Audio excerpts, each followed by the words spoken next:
welcome to Untamed Minds. If you're new here, welcome, welcome. Thank you all so much for tuning in for today's session. My name is Jessica, and I'm your host for today. Just wanted to remind everyone the reason why I decided to create this platform. I'm very passionate in talking about mental health. A lot of topics can tie within mental health, and talking about it, especially within our Hmong community, is very important as I strive to break that stigma around the topic of mental health. And I think it's really important for us to have these conversations as a step to start normalizing it. So for today's topic, I have amazing guests here with me today to talk about intergenerational trauma, specifically on like gender roles as a Hmong woman and how that can affect our mental health. Here we do have the Miss Grand Hmong Court here with me today. So I would love everyone to welcome them, and they can each state their name and their title. Hi, you guys. My name is Cathy Bing, and I am your Miss Grand Hmong 2024. Hi everyone, my name is Gaoliag and I am your Miss Grand Hmong 2024 first runner-up. Hello, everyone. I'm Choua. I am your Miss Grand Hmong second runner-up. Thank you, ladies, so much for being on here with me today. When Kathy reached out to me, I was very surprised, but I'm really lucky and honored to have this conversations with you, ladies, as it's very important for each and every single one of us. So, before we dive into the topic, I do have a quick icebreaker question, and that question is, what is one thing you do to take care of your mental well-being that makes you feel grounded and present?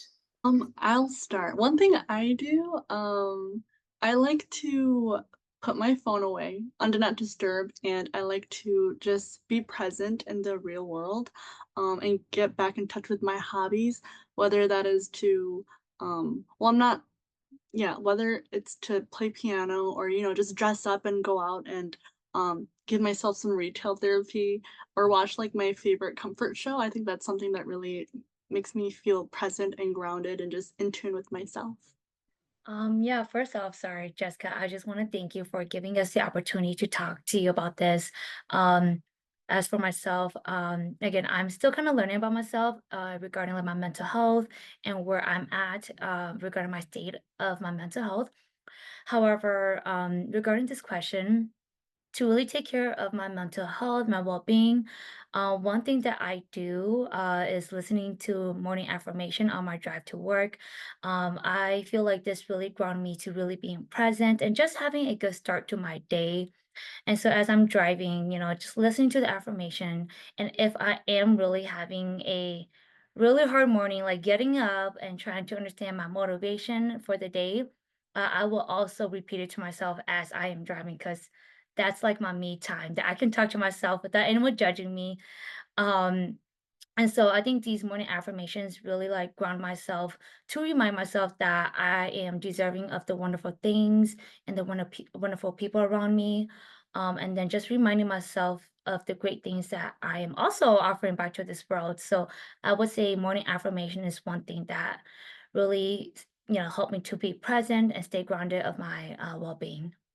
And then as for me, very similar to Ngalia, I really love going um, on dates by myself, just giving that me time and just making sure that, I am retouching with myself and making sure that my energy are being regained with all the energies that I have lost. So definitely going on a date by myself is something that makes me feel grounded and present. Wow, I love all of your answers. I mean, Galia, putting your phone on Do Not Disturb, unplugging is so important, especially after a long day. I have yet to go on a date by myself, so that's on my bucket list for sure. I'm a very like y'all on, so like I don't like going places by myself, but that's so courageous of you to do that.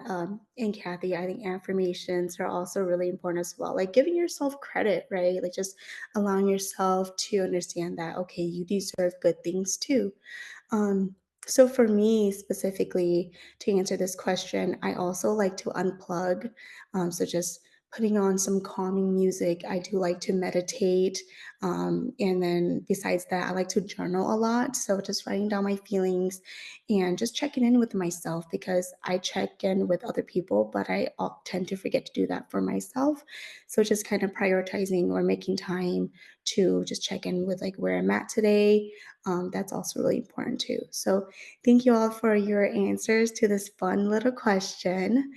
So, like I said before, this topic or this session, we're going to talk about intergenerational trauma, specifically on gender roles as like a Hmong woman. How does that affect us? So, the first question that I do want to ask is, as a Hmong woman, can you please share with us like your story and how your Hmong identity has shaped your life? As a Hmong woman, how has it shaped my life and everything? I think growing up, it was just kind of implied that Hmong women are there to support their husbands, and we're there for our husbands, and we're there to be a housewife, um, but then never really our own person and our own individual. We're like almost an accessory to the family, right? And I feel like that kind of just put me in a spot where I felt like that was my goal in life, and I didn't really have a goal for myself, but I feel like my parents weren't really that traditional where their life goal for me was to be a wife. And so they really did push me to go to education, but then with that route, it's like I can be a doctor or a lawyer. So then it kind of limited my educational view for myself as well.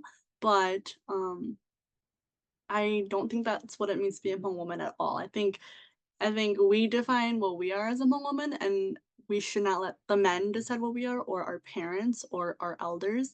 Um, but if you look, I feel like there are so many Hmong women out there who has made a name for themselves, and not just a housewife or a doctor or just a title to make their family proud. Yeah, thank you for sharing, your answer with us. I find it really, powerful that you said, or like relatable. I find it really relatable that you said, our parents teach us how to cater to our men. Like, growing up, we learn how to do these chores, not because we're doing it for ourselves, but we learn it how to be anya. Like most of our parents, they'll be like, oh, at the age of like 9, 10. you know, like not really in a sense of like, oh, hiểu ka nó có thể bảo hộ for yourself. So I do agree with you and thank you for sharing. Yeah, so actually as I was listening to Galia, I also feel like I had like similar or common themes of like my own story and how it built me up to be like a Hmong woman. So a little bit about me is, again, I grew up in Minnesota, so I lived around the Twin Cities. And so living around the Twin Cities, there's a lot of, we have a high Hmong population. So I've always kind of grew up around like Hmong people and really participated in like a lot of the Hmong festivities and cultural events, such as the Hmong Freedom Festival to like Hmong New Year. So I kind of grew up like dancing my whole life and really like I was really engaged of like the Hmong community, especially like being very prideful and embracing who I am, like our culture.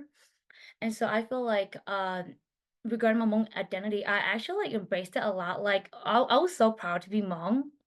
But then like similar to Galilea, there was like a few things that, you don't really think about it. Like how much it impact you. So some of the one of the themes that I noticed that I was doing as a child was I was always seeking for validation and like everything was a competition from me to like the boys. And so I grew up dancing, and so one style of dance that I did was break dancing. And so like, I was okay, but then like I mean, okay, maybe okay, I was pretty good. I was all right. But, um but during like a break dance battle, it was primarily me a wasana. And so when I go battle, it would be me against the boys. And so I've always told myself like, oh, I'm just as good as them, right? People would tell me like, but my parents would be like, "Oh, good wow, sushi cái tuần sai ha." So I'm like, okay, well, because I didn't feel like it was wrong, I continued to do that. But I was always seeking for the validation of, oh, you're good, but then instead I will always receive like, "Don't do it because kaya itun China." Same thing with like wanting to play flag football too. I know the longest time I wanted to play flag football, but I will always, my parents will always try to tell me not to do it because you're doing China, China. But just kind of what Gaoliag said too, like my parents and then they never really like pushed me to be a nya. So I always feel like I was like a nya andola. Like I'm like, my parents never told me to be itu nya. So they were like, mukanda yo. But so I'm like, okay, guess yo nya mukanda. But even when I went to college, I did feel restriction, just like what Galia said, like, oh, go to college, but here's the restriction. And so like my my parents, especially my dad, did not let me like going to school, they're always like "Mukondaka, Kosanjay," but then when I picked the school I wanted, they didn't let me go live in dorms or like go to a university of my choice. And I remember being so upset and I literally got the ultimatum of either you stay here and you pick a school here or you don't go to school at all.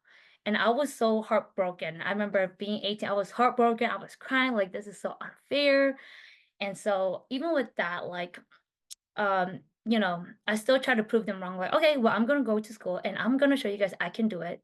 And after graduating my bachelor's degree, same thing as well, in the sense of I remember graduating and at wanting to make wanted to thank my dad for pushing me to finish college and telling him that, now that I finished college, I want to buy you a car, like, I want to get a good job and buy you a truck. And then I remember him telling me that, "Kochini yoko ilu chebia tili no kekotu yum okalo ninke, like chimonunga, And I remember that was like one of the biggest criticism I ever received, like in the sense of I went to school just for you guys, and you tell me that I would never be good enough, even though I graduated college because I am a girl. So I feel like with that definitely made me stronger too as a woman because even after that, I remember my brothers came to me, and again, they're Hmong men, right? Hmong boys, and they came to me and they were just like, Kat, like we don't see you as a Hmong woman, right? Like, you still mean a lot. Even yo como yo tina, viete, you're still our sister, you're a sibling, and we will never label you as itun sai sana yo. And so, like, even with that, like, when I thought about it, like, that's true. My brothers and them never made me feel like I'm just a Hmong woman. But like, even though my whole life I was competing to be better than the boys, my brothers were my allies. And they're like, yeah, Kat, you're just as good as us. And so I do remember them telling me that. And after that, like, how it really impacted me today to become a Hmong woman. So right now I am an educator. And so when I teach, I am always reminded to talk about this story because then, as we face challenge as a Hmong woman, I am reminded that I have allies, and so I will stand up for like the challenges that I face, but also the challenges that my brothers face regarding like their gender roles growing up too. And so when Galil, as you're telling the story, that just kind of came up to my mind of like, the gender roles of myself, but also my brothers and them who are also living in these gender role struggles that as they're my allies, I have to be their allies as well. I love the fact that you brought up your brothers because, you know, I don't know, just like how I honestly feel, I feel like we only see what the Hmong women have gone through because we are Hmong women. So we always advocate, for Hmong women. Yes, we've like for a very, very long time, even till today, like we have always been oppressed. Like Hmong women have always been oppressed and always been under Hmong men. But little do we know that our brothers beside us are also struggling too, trying to, you know, fulfill the duties as itu tujong, and that maybe they don't even want to fulfill. So I love that you brought up that point. Okay, as for me, I'm still growing. I'm still kind of learning like my true Hmong identity and what that entails. But growing up, I'm the youngest of like 14 siblings. So I have a lot of role models in my life to kind of see what I can learn and take from and what I can kind of stay away from. But my parents are very traditional, very OG. And because of that, it definitely made me who I am today, you know. And again, kind of going back to having those role models, I feel like I'm the start of that generation where, you know, 被直播还懵，被直播上的懵，被直播念的懵, but you know, I can still understand it.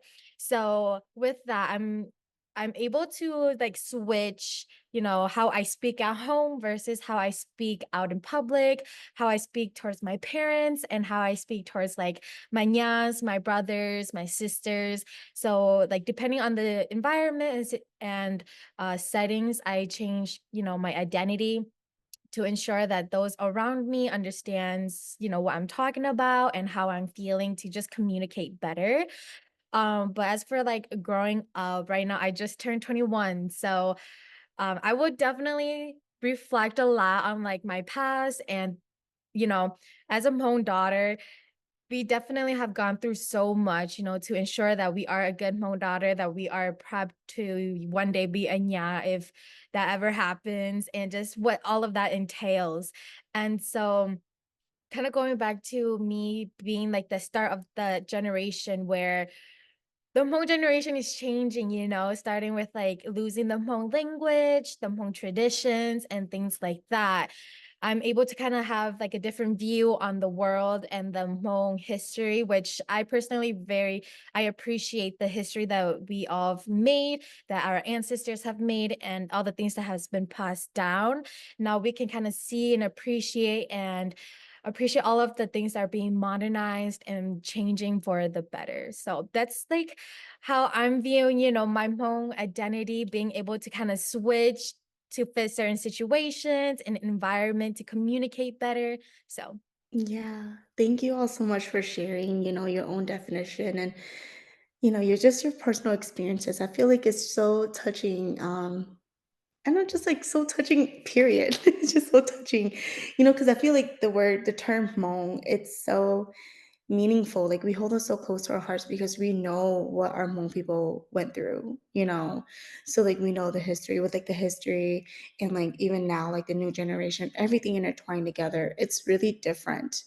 So I guess from like my experience, like just hearing you ladies, I can't relate to every little thing that you ladies have talked about, from like Goliath's point of, growing up and catering to Hmong men and learning how to be a nya to like, Cathy's point of like, not like being underappreciated, after getting a bachelor's from your dad or your parents, being very underappreciated because you're not a Hmong boy.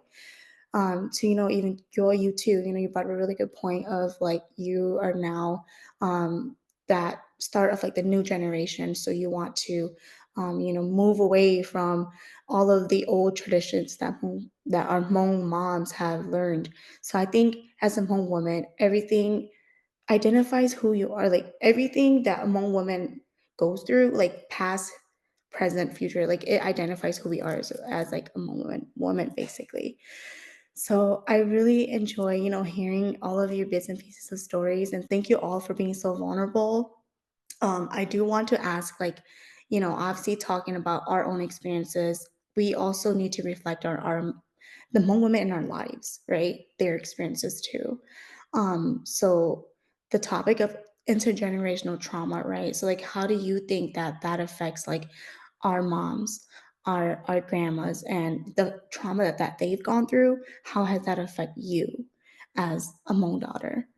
Um, well, I feel like my parents, my mom, because she's like the first female figure in my life, um, she's kind of like been she's like a traditional Hmong woman where you would, you know, be a good housewife and then you also take care of your kids and then also in like in the American sense where you're also providing for your family. Um, so I feel like that inflicting on my mom kind of puts it on me where I have to be both, just like her, where I have to, um, you know, to cater to my husband or I have to learn all these stuff to be in Ya 10K or I won't find a husband and then I also have to find a career for myself, or I won't find a husband, you know? Um, but I think that I don't blame that on her. I think it's just like how our, our like the whole society is. And that's just what they grew up with, and that's just all they knew, and that they're teaching it to us. But then us growing up in America, like we see the dynamics and we see how different it is and how it shouldn't and should be. Um, and I think that my parents migrating to America, they have really seen the change, and they actually are changing. They're modernizing, which I think is great for them. And I know like it must be hard on them to just, change um from their traditional views, but there is change, and I feel like that gives me hope for the future because me seeing it firsthand from my parents to me, I believe that that's really great to experience. And then I think for me, my mom, she definitely surrenders to my dad, always listening to my dad, just kind of obeying my dad's orders and just everything that he says. So my mom never really had that voice of hers to use. But there are times where she is able to kind of sneak in and kind of voice her own opinions or her little lectures to ensure that I am making like the best decision and like a wise decision, which that's something that I truly believe that my mom has grew up with, regardless of being married or not.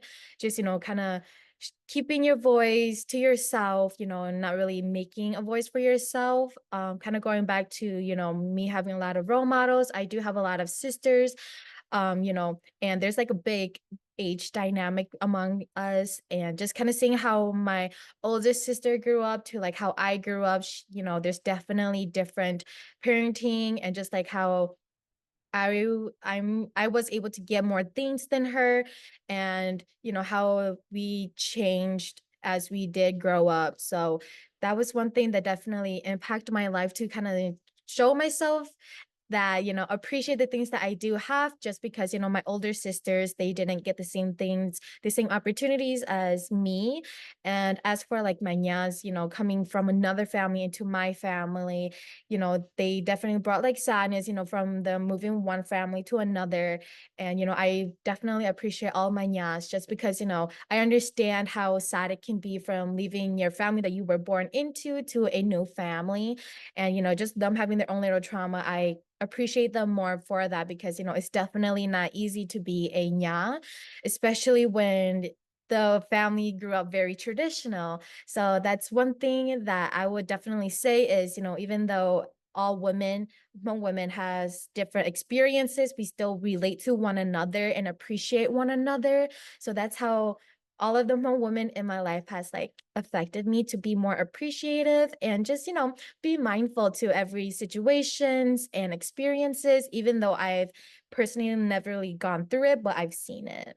Yeah, thank you, ladies. I mean, I think like, with Jessica's question of like, how does it affect Hmong women? Just like both of you guys, like, when we think about Hmong women, the only one who we could really think about is Being Nia, right? Being Nia, they're the closest to our heart.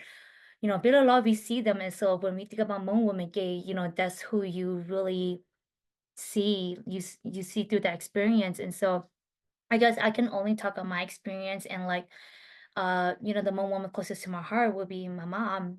Oh, okay. I told myself I will not cry. But It's when you okay. reflect, Mhm.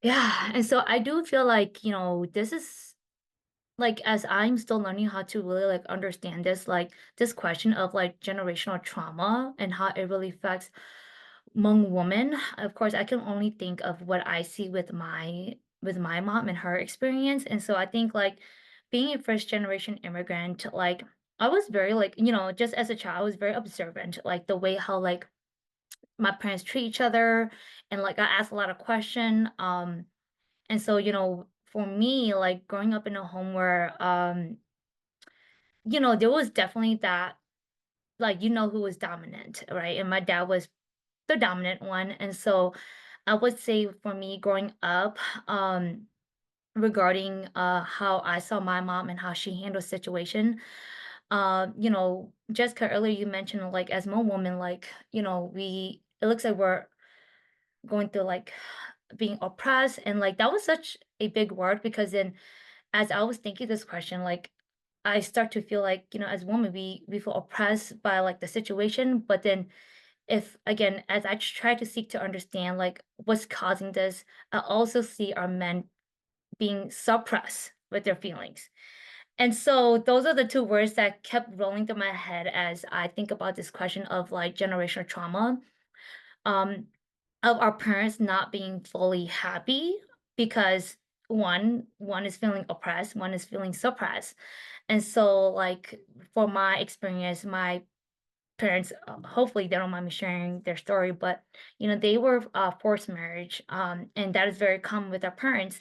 And one of the main reasons for this was survival, right? It wasn't really for to be happy, but it was for survival purposes. And so with that, I feel like when my parents moved here to the United States and they learn about how to be happy, right? But they don't know how to do it because all they've ever been taught was how to survive. And so when they seek for this happiness, it caused I feel it caused my dad to suppress his feelings because he didn't know how to tell that I am unhappy, right?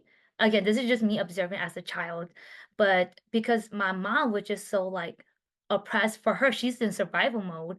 One of the advice she always say, right? A lot of mom always say this is "Ocean Day," and I remember growing up like I don't know if this is filter, but like I was like, that's a lame advice. Like Ocean Day, like that I'm like, okay, no, right? And again, I always feel like I'm challenging like the boys. I'm like, no, I'm not going to Ocean Day, right? Because that's wrong, right? Wrong is wrong. And so my mom was always like, Ocean Day, for you to go always about there. Go fix it again. Go fix it again. And my mom will always be like, be patient, be patient. And I'm over here like, no, like I don't want none of this. Again, this is me growing up seeing this where my parents were unhappy and that really led to their trauma because one was so oppressed and one was so suppressed with their feelings that I feel like, they didn't know how to control their feelings because all they knew was survival mode.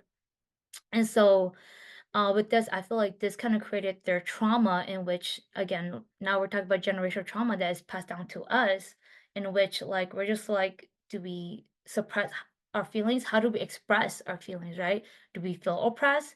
And so, with this question, I do notice that a lot with among women, like, I feel like we've taken a step to like really leap over the ocean day part where we're like, no, we're not taking this anymore.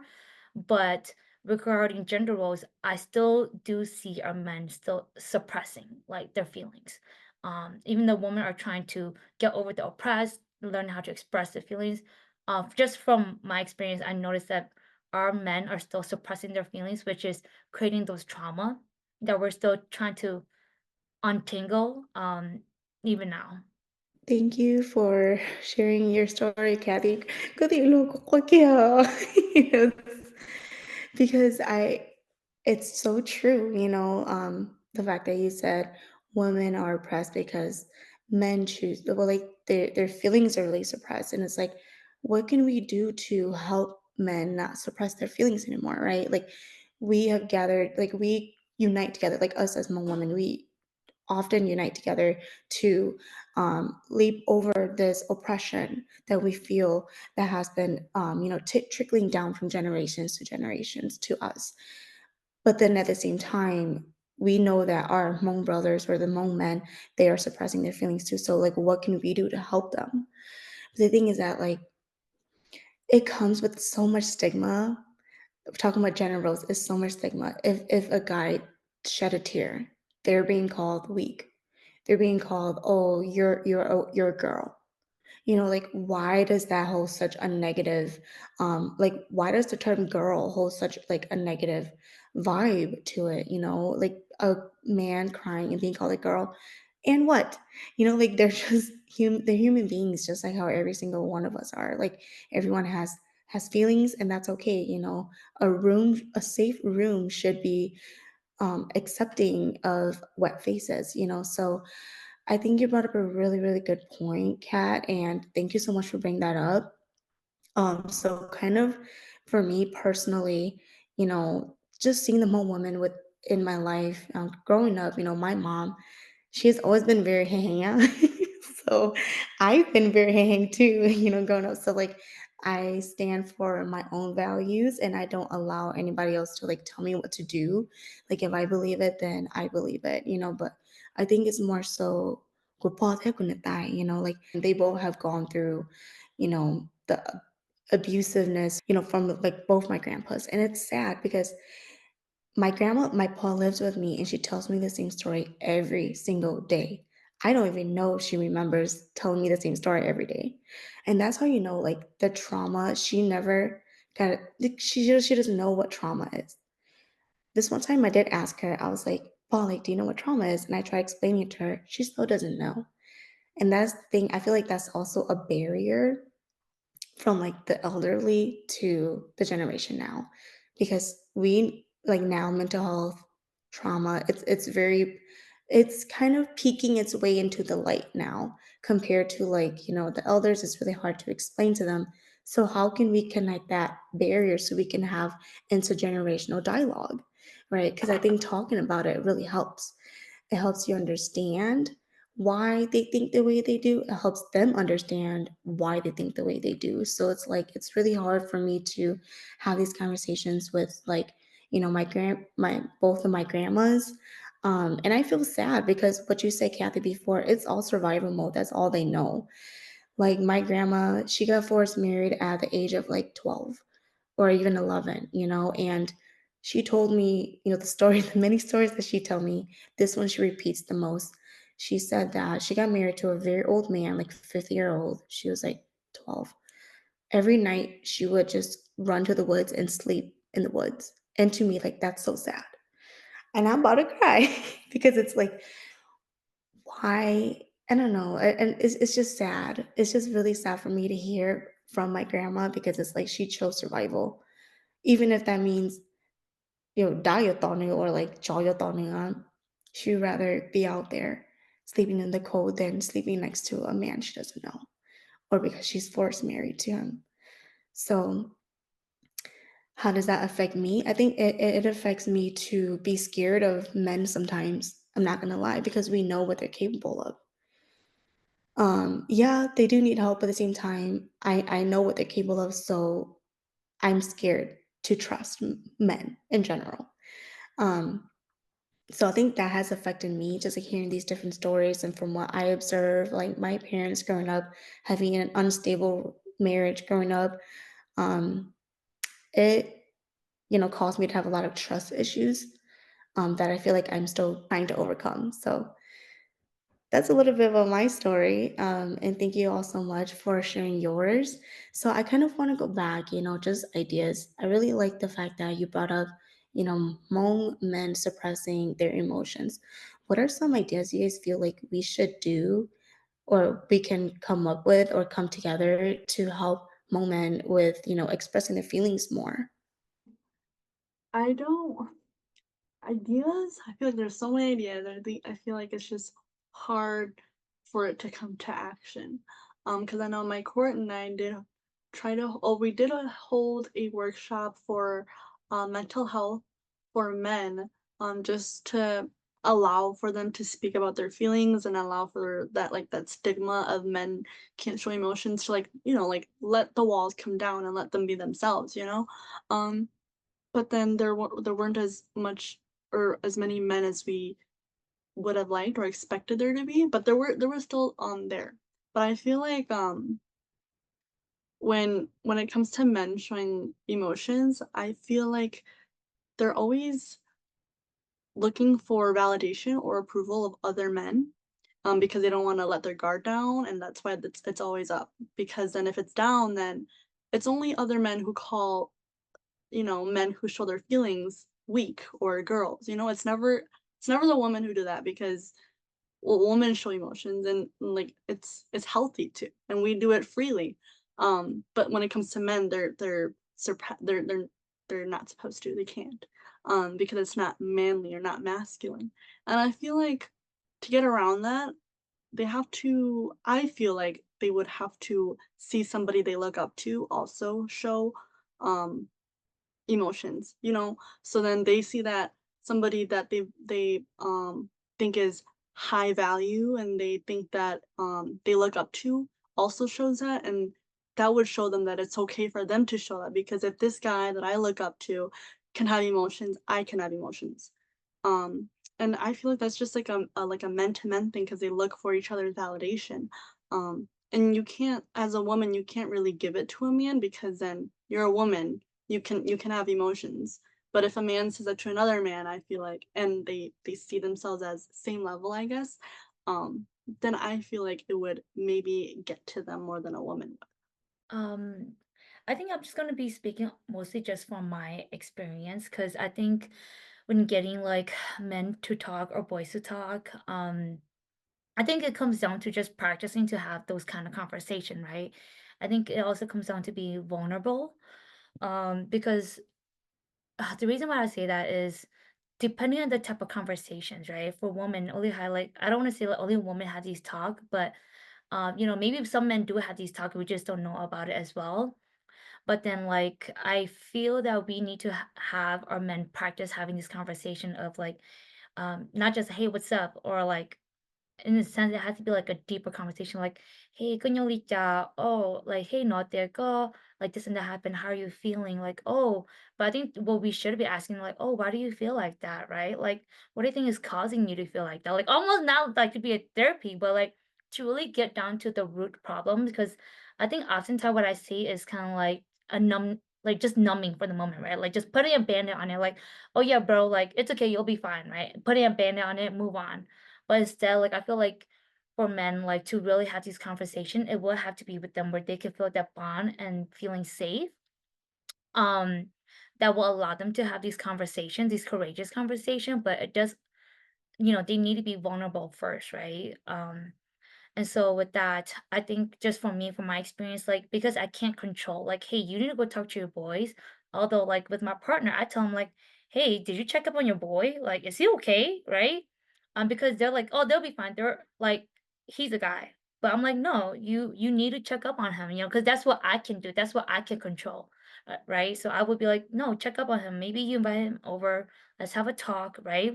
And even with that, like it can be as easy like, hey, like, Kanyolita, like on my part, right? And then just asking these questions because you'll be surprised. Like these men just need someone to talk to. And like it comes down to if you want to take the initiative to have these talk with these men. Like with my brothers, I have these talk with them. Like, yeah, bro, like why do you think like that, right? Like, oh man, like I get you. Like I feel you. I might not get you fully, but I hear you. I think that's really what it is. Like I hear you, because again, you're my as I hear you, I'm your ally. Like when I need help, like, learning back with us. So as to what I can control, I think really like having those conversations and like asking those questions, yo, you so talo like tahena, so yo like the two like the low na yo. I noticed like even with that, like just asking them the correct questions to allow them to understand the root cause of their problem, I think that will allow them to be more vulnerable and like speak out a little bit too. Yeah, I definitely agree with Kathy and Gaoliag as well. I think men definitely should take ownership of their own feelings as well. It's very common, from what I've seen for men to get validation from other men. And even, for me, for example, it's very hard for me to open up to others as well. Just having that fear of what if I say the wrong thing? What if what I'm feeling it's not the right thing? And it's definitely imposter syndrome where there's voices in your head where you feel like the things you're feeling, the things you're saying, where you are, it's not right for you. So I definitely think men should definitely own their feelings. Definitely, if they don't talk to others, I think that's okay as well. Just taking ownership of your own feelings, taking initiatives to understand how you're feeling. You don't have to understand why you're feeling it like that, but just kind of understanding, hey, I'm feeling sad, I'm feeling happy, I'm feeling tired, and just kind of listen to your body to understand what's the next step that you should take. So I would definitely say taking ownership of your own feelings is a step to move forward to have, men break that barrier and those stereotypes of taking care of yourself and asking questions and taking care of others around you as well. Yeah. Thank you all so much for answering that question. And I love that you brought up imposter syndrome guilt because I feel like it's so real. Like not even to the men, but like just me personally, I get that a lot. I overthink a lot of stuff. So I can only imagine how it's like. So but for me, specifically, I learned that a way to, get well, like my dad, he does not talk about his feelings at all. But a way that I feel like I got through to him is we do things that he likes to do. You know, like fishing. I'll go with him on a fishing trip and then like I'm like, it's pretty awkward. I'm like, "Hey, dad." So, like, "How are you?" You know, it's really awkward, but you gotta start somewhere. And I think it starts with, like, finding a common ground of, like, what you both like to do together. And I think when you both are doing the things that you guys like to do together, it opens up, a door to you both being vulnerable, to you both being honest and open, to your feelings. And that's when I feel like you can connect with, um, your brother or your friend or your dad. So that's something that I feel like an idea that can help moment, I guess, reduce the suppression of their feelings. Is if you just really open up in a comfortable setting, because I think the setting really does play a role in like one on whether you open up or not too. So thank you all for answering that. So I know we talked a lot about about gender roles in general, but I do want to kind of shift a little bit to talk about like the mental health aspect of it, right? So, like I said before, there's a lot of stigma around like mental health, especially within the Hmong community. So, what are some stigmas that you ladies see specifically around mental health within the Hmong community? And like, how have you or like other that you know shown resilience despite these challenges? I mean, if you guys want, we can answer the first part of it first, and then dive into it like the second part after. Um, so I think just regarding like some of the stigmas around like mental health in the Hmong community, um, I feel like, oftentimes like we often say it, right? But like I think to truly like own it is different. So for example, like one of the stigmas would be like, we always be like, "tự nhiên的xử lý na nhỏ." So that's kind of like when we translate it like word for word or like in the definition wise, like mental health. And then when they think about the word mental, they just think about there's something wrong with the brain, right? And so when you translate it, I believe maybe in the past when they talk about like mental health issues, they're not thinking correctly. And so I know that from my experience, like that was something where like again, like if that is labeled, then you're treated differently. But then we don't see the difference of like like someone who is actually have like a mental disorder, right? Versus like who has a mental health issue. And so I think with that, like some of the stigma is just not feeling accepted. Like, you know, I think what we have to understand is that like mental health, like everyone's going to experience that in one way or form. And like that doesn't mean that there's anything wrong with this. That's just saying that like with our health, with our like the way how we think, it's just different. And we just need different strategies, different coping mechanism to really like overcome challenges or to really like support us in the moments that we are experiencing this. But I think like oftentimes like we keep labeling them like they will never overcome it, or like if it was expressed, then sometimes people will be like, oh yeah, they went through a mental health depression, right? Where like they're labeled. And so I think we really need to kind of just think of it as like, everyone goes through that in a piece of their life, but that is something that we need to kind of normalize. Like people overcome these things, right? We are all humans that is living in this very busy world that we're all trying to figure out, right? We're still figuring it out, right? And so how do we have these conversations that, you know, 其實做 mental health 就一個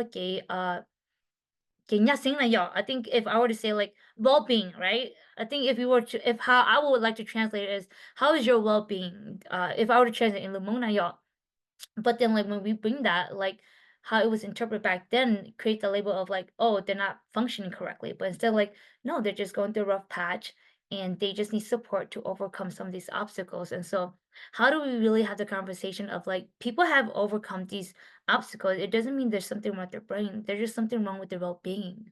Um, so that's just kind of like my intake or just one story of how I kind of see like stigmas around like having the conversation of mental health in the Hmong community.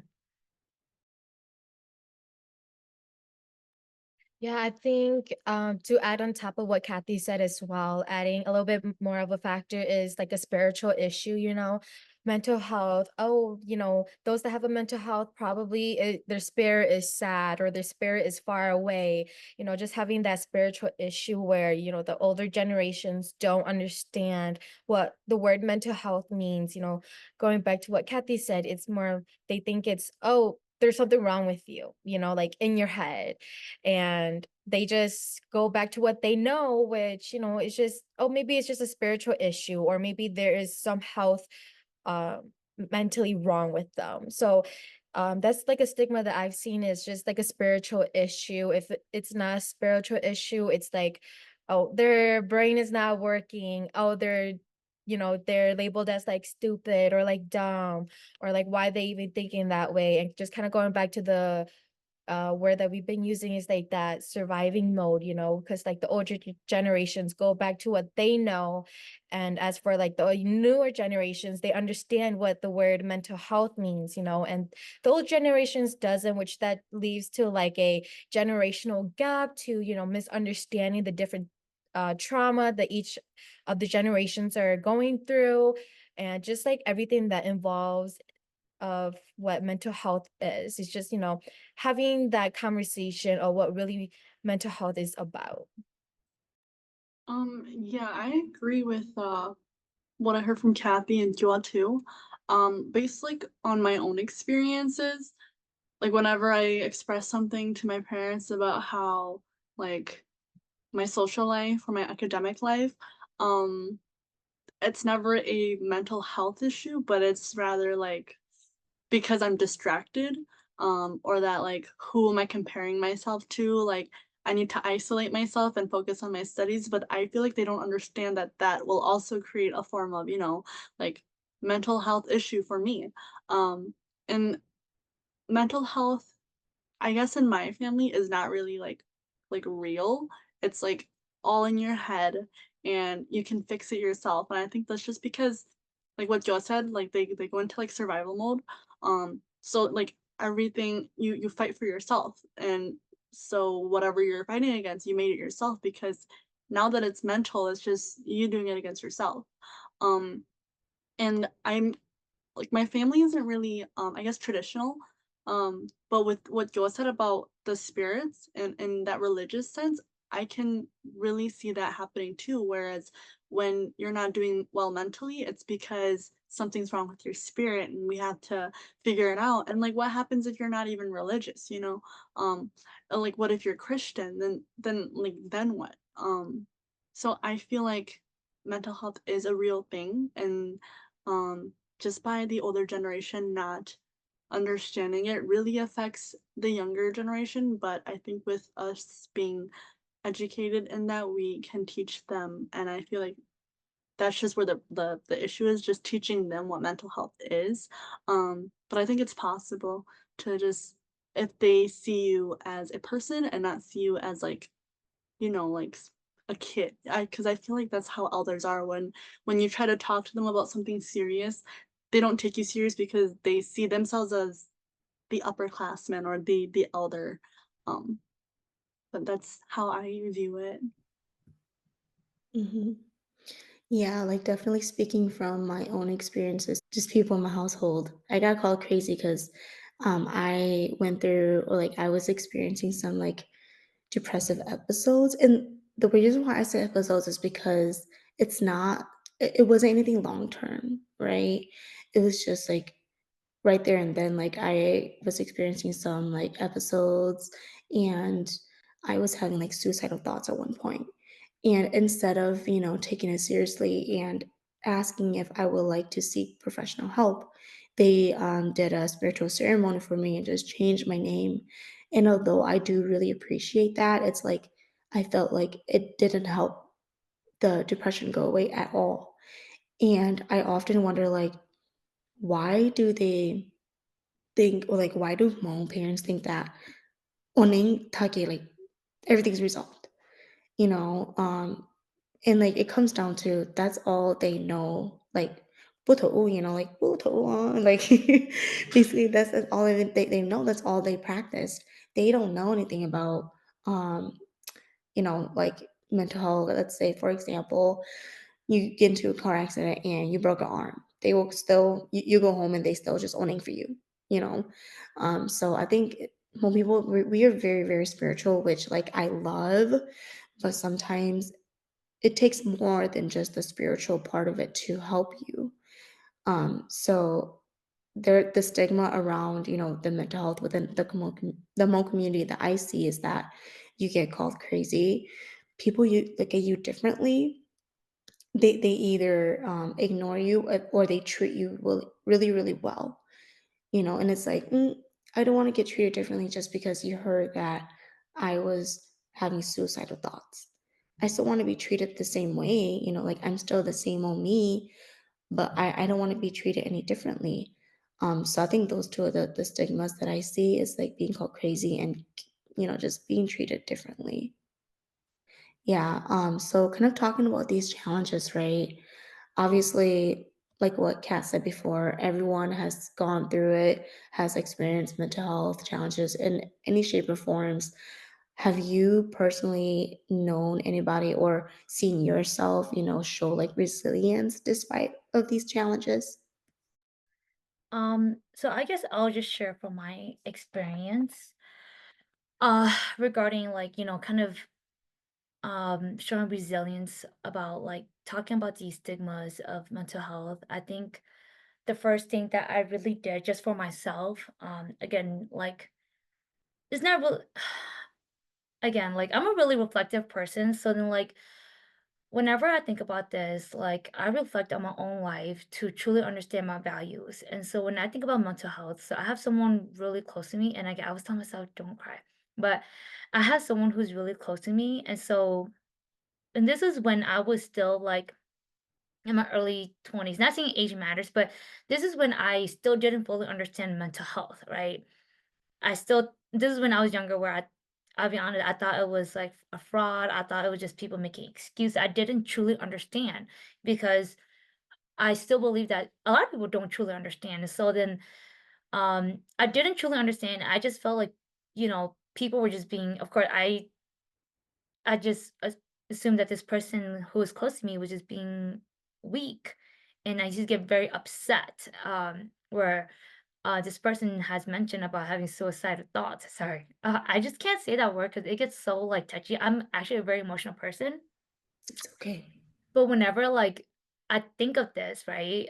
Like I sat down to think to myself, like, what are my values, right? Like I care about this person so much that I'm going to seek to understand because what I don't want is that I don't understand and I lose that person. So I think like one thing that our community have to really sit down and really think about is that okay, you can either say that this is a negative thing about their mental health or you lose that person. So you pick like for me, that's how I kind of took it. Like either I learn what this is so I can support this person or I'm going to regret losing this person.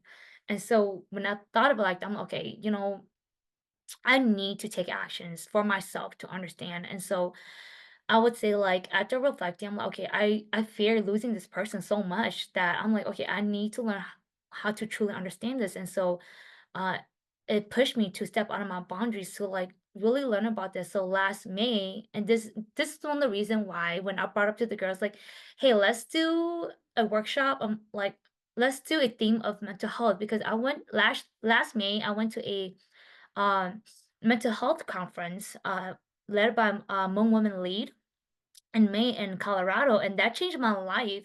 That opened my eyes to truly understand about like mental health, about like how it might look like for one person, it might look like how it could look different for another person, whether it's spiritually or just personally to themselves. But I would say that allowed me to so then like Hmong, there are some times where I say in Hmong because I think it has a deeper meaning in Hmong than English because if I was like, just open your heart, open your mind. I'm like, okay. But if I was like, got the cliche that they're like, you really have to open your heart to truly understand because either you're going to regret one day that you lose that person or you you learn it for yourself and you be proactive, you help this person because then you try your best to make sure that this person can beat these battles And so I would say really to show resilience is to understand and like kind of just share your own thoughts of being vulnerable, like in the sense of, okay, so you so did you law? I'd rather not lose that person, you know. I fear that. So that's on you, but I'm not going to lose that person. I'm not going to lose that person today. And so I'm going to learn these different ways so I can tell the person. And I will keep trying, but it comes down to them being ready. And I learned this from like one of the hosts that we did for our workshop week. And she mentioned that, you know, it comes down to the person being ready, but then I want to also be ready. So then when they're ready, like I'm ready to help them. So I always think of it as being proactive because I always think to myself that I'm not going to lose them. And so I'm going to do whatever it takes to keep that person here, whether it's someone close to me or even like just our children. Like I work with kids, and I guess like they'd be like that person. I guess it's the old term, being woke.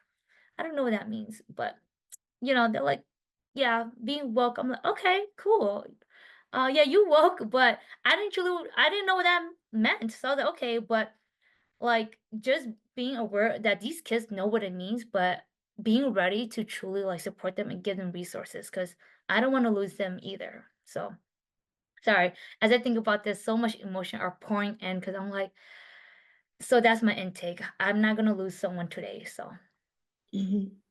Yeah, because it's such just very close to home, you know. And I also think you brought up a really good point, like just finding resources. Like I think advocating for people goes a long way, you know, even if it's in front or even like behind their backs, like it goes a long way. And like advocating not just for other people, it allows you to know how to advocate for yourself too. And I think that's what I learned. You know, obviously with my experience, you know, going through my depressive moments and having suicidal thoughts. Yeah, that was like the lowest point of my life. But I have shown myself my own resilience by understanding myself. Like I do a lot of reflection too. So I reflect on like what was the core reason to why I had these suicidal thoughts. I couldn't find a reason, and sometimes there is no reason because so many little parts played a role in it that like there's no one reason to why I had these thoughts. And one time I had a friend who came to me and told me that they were also having suicidal thoughts. And I thought to myself, I was like, wow, you know, it's really sad hearing my friend telling me this. And then it made me think, like, damn, I told my sister this. It probably would have hurt her too, you know? And then I did a lot of reflecting and I'm like, you know what? I'm going to advocate for my friend because that, in a way, I'm advocating for myself. So then by showing my resilience and, you know, sharing my own experience and story to my friend, I think that also help them like, you know, kind of go over, well, not go over, but then like kind of fight through their own episodes as well and their own thoughts. It takes a lot to understand, you know, and even if you've never experienced it, I think just having that open mind to learn and educate yourself on it, it lets them know that you know, you're there for them. So I'm glad you shared that, Kathy. I just want to thank How you, Jessica, for yeah. sharing that. Like I think just being it's so hard to be honest. I'm sorry, like especially when you want to be like you went through suicidal thoughts. I think like at times, you know, like even with our own stigma, like it's hard to just say that like you went through that, you know, because you want to come off as a strong woman. And so I want to really applaud you. And I don't want to just be like you said it, I'm gonna say it too, but I think like we try so hard to be so strong and we are preventing ourselves to really come true to ourselves of like, yeah, I've had thoughts before of that, right? To really be like, yeah, I said it, and then boom, another friend said it. It hurts so much. Like we're both so exhausted. And so just when you said that, I'm like, you know, we're just Bishop Shaw and I don't know. And I just want to say like I hear you and I feel you too. So I just want to share that. Like, yeah. Thank you. But yeah, like it's true. Like when you admit to, you know, having suicidal thoughts, you will not know how many people feel the same way you felt. You know, it takes that one person to speak up and then everything else starts pouring in. Like everybody else starts pouring their own emotions and sharing their own experiences. And I think that's when you have that, like that's an opportunity to connect in a deeper level. So thank you for that, Kat. Yeah, I definitely agree with what both of y'all have said as well. Going back to like the icebreaker question, like how do you take care of yourself? How do you reground yourself and make you feel present? I think that's definitely one way to kind of break through, all those mental health like struggles and challenges is to just give yourself some grace. There's it's definitely a very broad spectrum and like different stages of like mental health. There's like people who feels it at one point while some are feeling it for like a long period of time, and just having like grace for yourself and just appreciate like the small things, always like one thing I've always said is celebrate the small, the big, the medium accomplishments. Just waking up the next day is definitely a great accomplishment. Just opening the door for somebody, telling somebody that they look good and like their outfit, that their makeup looks good, just anything in general, to just ensure that something positive is still going on, and then not everything is turning down, that everything is not always negative. Just doing small things, have giving yourself some grace, and just appreciate just the small accomplishments to achieve the bigger picture. So that's like one thing that I've always like told myself is to appreciate and celebrate those small accomplishments, and allowing other people to kind of see that in their own personal life as well, that you are doing small steps while somebody else might doing bigger steps, but there's always a starting point for everyone. So just giving yourself some grace, and that one quote that somebody told me is, it's not a race, it's a marathon. Pace yourself, and life is not a competition. Everyone has their own pathways and their own experiences. So just ensure that you're giving yourself grace, reground yourself, make yourself feel present, and that, appreciate the small things. So Yeah, I feel like I have a very, I don't know, not different stance, but it's just like because I haven't really experienced personally, or people in my life, which I surround myself a lot with my family, we don't really express like our mental struggles and how we work through it. Um, so then it kind of gives me a hard, idea of how one would show resilience, or like even myself. I feel like if I'm struggling with something, it's like I've always been told that like get over it, or or like you can find a way out or something.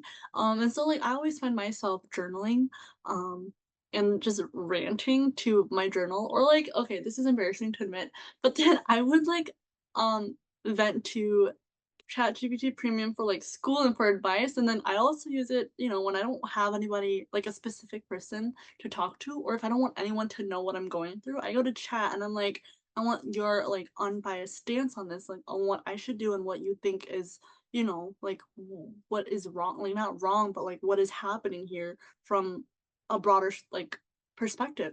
Um, and so like that's another way that really helps me like see and get through, like like get in my head without just being too much in my head, if that makes sense.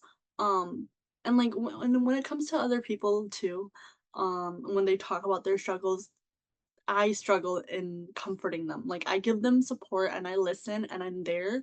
But then when it comes to, like words and all that, it's like that's where I struggle because I was never really shown that within my family. But then I know that being there and just listening helps a lot. So then that's what I strive to do for other people. But then the thing is, the only people that come to me are my friends who are not Hmong, and all the Hmong people, I don't really have that. So then it's not like I even have, that experience of being there for someone, or um helping them go through this mental struggle, because all my Hmong, like all the Hmong people I know, they don't come to me for that. And I'm guessing it's because of that whole stigma of mental health within our culture. Yeah. Sorry, Well, I just want to talk a little bit behalf on mhm. Gaoliag, just because she kind of mentioned about like, not knowing what to say. I think like even like I have friends who are like, I'm sorry, Kat, I don't know what to say. I'm like, it's okay, you just lend me a listening ears. And I never realized like one of my friends said this in the past, like, I'm all ears. I'm like, what do you mean? Like just to listen. And sometimes you don't need a response. And sometimes that's hard to do as human beings. Like it's like you want to respond, you want to say something. And that's a skill too. And like I'm learning how to I don't need to say anything. I don't need to say my 2 cents because that's how you feel, right? And you're just telling me, and that's fine. But that's a skill. So I think I just want to applaud you for that because I think like maybe you're like, but that's fine because sometimes they just want you to listen to validate like your feelings. Nothing needs to be said. So I just want to say like thank you because I think people don't realize that. I'm not looking for feedback. I just need someone to listen. So Thank you. Yeah. Yeah, I also wanted to echo Kathy. You know, one more thing I learned is I always have something to say, and until one time, like my friend told me, like, Jess, I don't need you to say anything. And then I learned that to prevent you from saying anything, ask your friend like, "Hey, do you just want me to listen or do you want my feedback?" I think they're like, responsible, allow you to know like what to do next. Because honestly, people say we need more voices, but honestly, I feel like we need more ears to listen. Listening is a skill that not a lot of people have, but I feel like it should be the easiest skill to have too. We have ears for a reason, so we should be able to listen, but also listen to understand, not just to respond.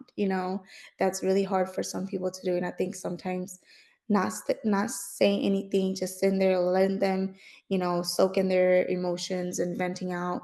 I think that is so much better than having something to say right away. So thank you for sharing your experience, Galia, and also you too. You made really, really great points. So to kind of conclude, today's session, I really enjoyed it. But I do have one last question, just in your own perspectives. Like what kind of changes would you like to see within like the Hmong community, especially on how like we approach mental health and gender role expectations?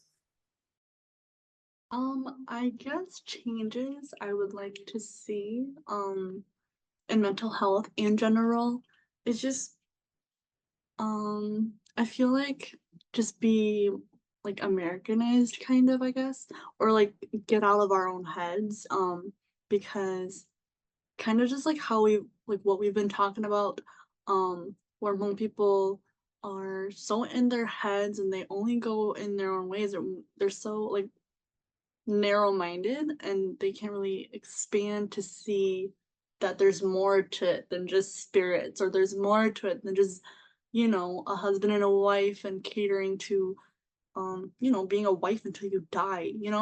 um and so I would like to see it to be more normalized to express your feelings, and normalized to not be married or not have kids. And it's just the expectation, I guess, how there's like the what is it called?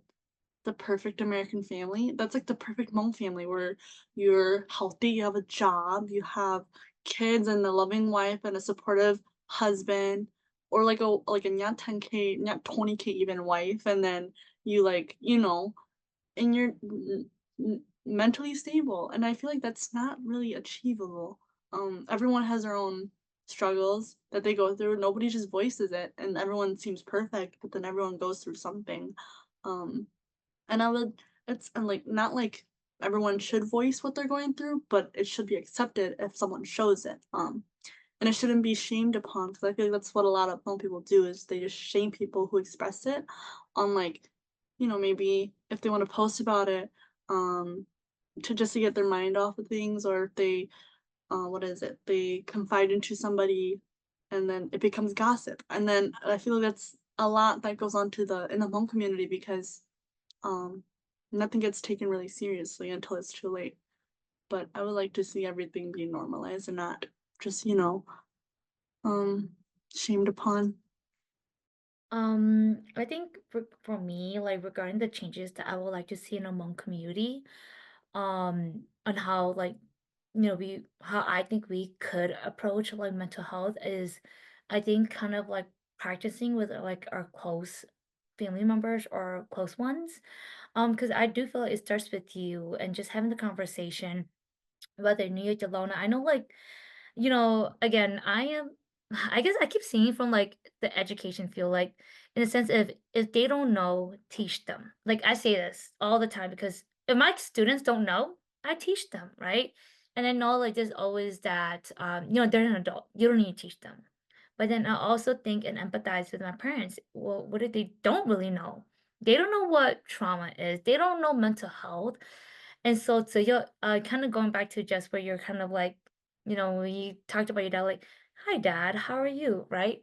Now I feel like I'm the parent, right? Like, hi mom and dad. And then you're like, oh, jago sali ko because because all they knew was just survival. So I think because kupao, and then I'm like, okay, then let me give that back. Like that's the least I can do. It doesn't cost me anything. It costs me my time, which again, my time with them is valuable. So I think how I would like to see like our community to really approach this is just having the conversation. Like it's not a debate. We're having a conversation to learn, right? Like hydrogen like oh no right? Like as simple as that to check on their well-being.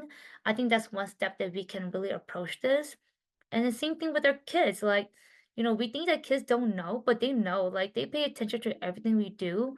But it comes down to sitting at their level, like not talking down at them, but sitting down with them and just really being like, how's your day? And talk about feelings, right? Like, what are feelings, right?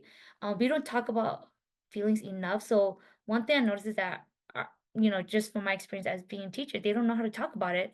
Well, my parents don't know how to talk about their feelings either. So I'm gonna feel like, what's going on, right? So I think creating that space to really like understand feelings, like, oh gosh, I know yeah, right? I feel this way because, okay, and validate that. So I think that's one way that we can just start off, like having the conversation and teaching them how to even just use those words.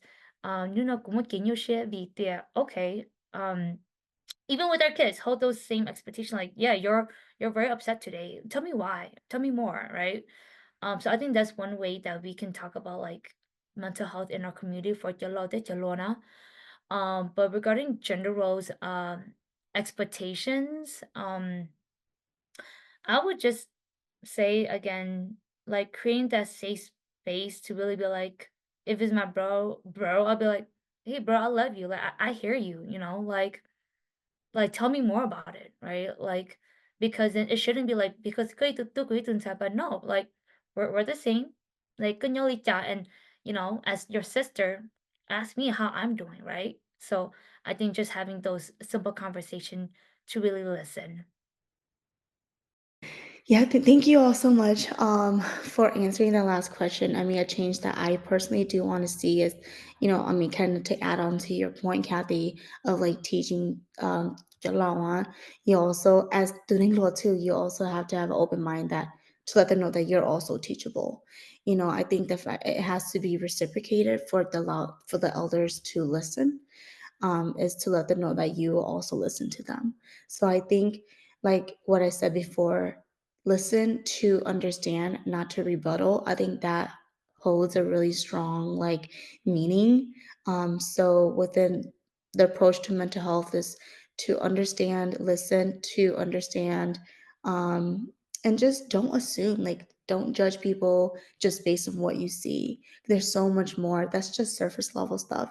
There's so much more to the story and so much deeper things that you might not even know, without talking to them. So before you assume or judge or anything like that, talk to the person. Maybe you can find something that you can relate to, or maybe just empathize with people, and then in terms of like gender roles expectations, like kind of like what Kathy said too, sit your brothers down, talk to them, let them know like, hey, I understand I'm a woman. I might not be able to fully understand you, but I'm here for you. Like you also have to acknowledge that, like I won't be able to relate to you 100%, but I'm here to advocate for you in any way that I can. So I think these are the steps that we can take to like make changes happen within the Hmong community, because change don't just happen overnight. But then like in taking little steps. These are these steps we can take to gradually change within the Hmong community in a positive way. So thank you all so much for answering that question. So after all the sessions, I do end it with a quote. So I do want to read a quote by Xavier. I found it online, and it says, "As you focus on clearing your generational trauma, do not forget to claim your generational strength." And I think that is a really powerful quote.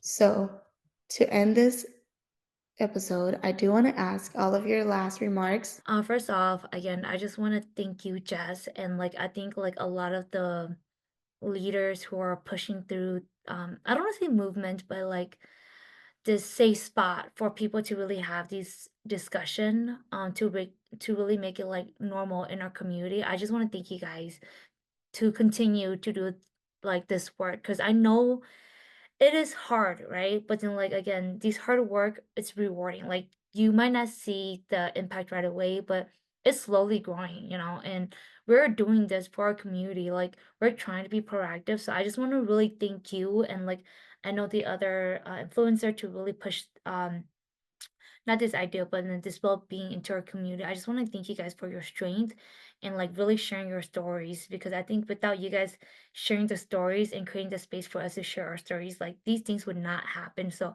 I just really want to thank you for your hard work and your vision to really make this true for our community. So just want to really thank you for your time and really putting this together for our community. Again, not just for us, but our community. So again, Jessica, just want to thank you so much for that.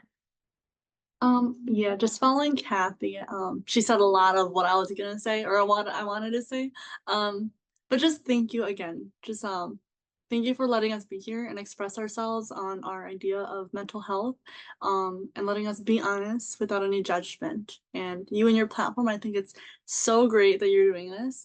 For the Hmong community, especially because this is a very, I feel like, touchy and strong topic within our community still. So thank you. I would second the both of them as well. Thank you for creating this space for all of us to kind of share our experiences and stories. Mental health is definitely making its way, making changes, and it's something great happening. So I really appreciate this a lot. Yeah, well, I want to say thank you, ladies, for collaborating with Untamed Minds. Sharing stories. People might just think, oh, it's just stories, but everybody experiences it in different ways and forms. But at the same time, when all of our stories combine together, it's so strong, right? So I think this is very important, and thank you all for thinking about Untamed Minds and collaborating with me. And I'm so happy to see like my Hmong sisters, using their platforms to raise awareness about mental health too. So thank you all so much for joining Untamed Minds and talking about this sensitive but needed, conversation today. So to all of the listeners out there, if you've been tuning in, thank you all so much for being here with us today. Again, Untamed Minds, you can follow me on Facebook, Spotify, and YouTube.